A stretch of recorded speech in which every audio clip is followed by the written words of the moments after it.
Ang mga sanggol ay isa sa pinakamahalagang bahagi ng buhay ng isang pamilya.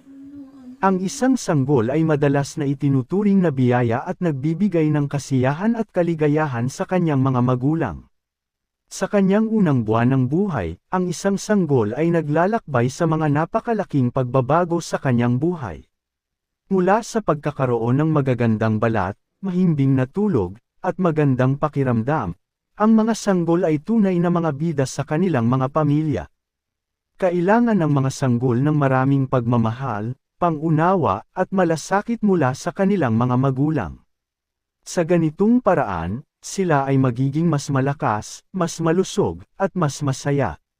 Ang pagmamahal at atensyon ng mga magulang ay mahalaga sa pagbuo ng malusog na relasyon sa pagitan ng magulang at anak, at magbibigay sa mga sanggol ng mga magandang karanasan sa kanilang mga unang araw ng buhay.